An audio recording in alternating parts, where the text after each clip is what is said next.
सुप्रभात। मैं गीतांजलि लेके आई हूँ नॉन स्टॉप खबरें बाइन टाइम्स की ओर से।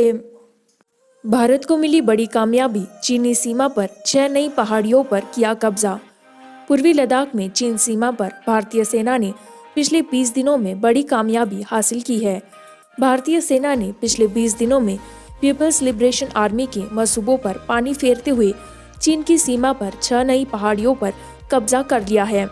चीनी सेना भारतीय सेना पर हावी होने के वास्ते इन पहाड़ियों पर कब्जा करना चाहती थी।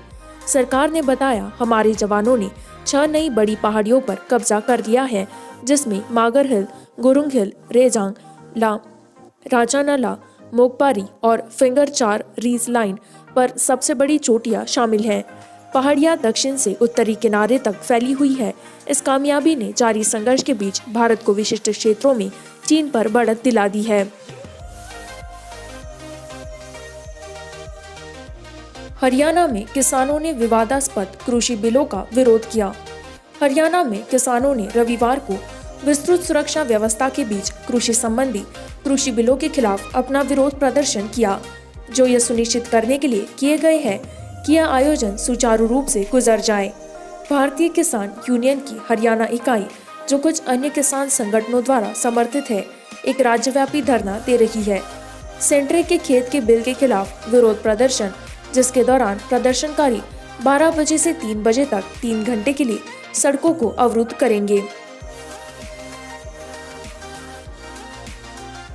भारत के कोविड-19 मामले एक दिन में 92,605 नए संक्रमणों के साथ 54 लाख पास करते हैं।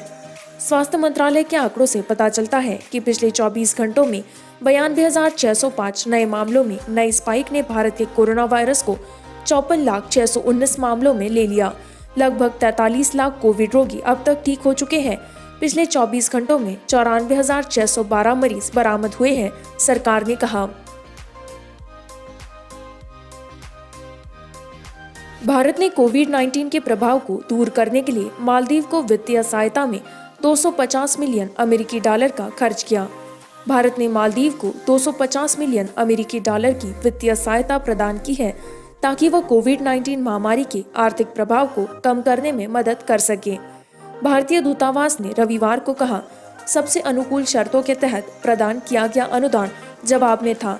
मालदीव में कठिन आर्थिक स्थिति को दूर करने के लिए प्रधानमंत्री नरेंद्र मोदी द्वारा राष्ट्रपति इब्राहिम मोहम्मद सोली द्वारा किया गया।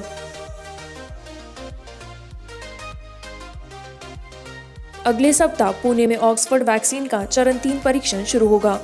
ऑक्सफोर्ड यूनिवर्सिटी द्वारा विकसित कोविड-19 वैक्सीन का चरण 3 मानव नैदानिक परीक्षण और serum institute of India (SII) द्वारा निर्मित किया जा रहा है, जो अगले सप्ताह पुणे के ससून जनरल अस्पताल में शुरू होगा।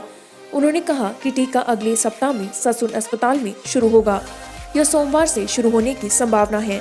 कुछ स्वयंसेवक पहले से ही परीक्षण के लिए आ चुके हैं। लगभग 150 से 200 स्वयंसेवकों को वैक्सीन के उम्मीदवार की खुराक दी जाएगी।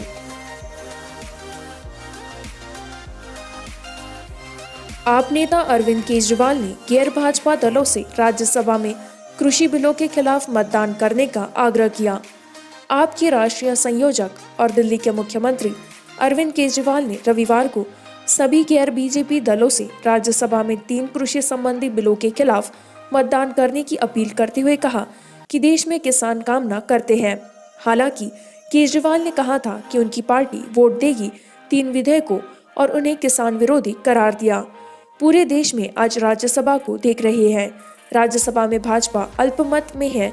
केजरीवाल ने कहा कि मैं सभी गैर भाजपा दलों से इन बिलों को हराने की अपील करता हूं।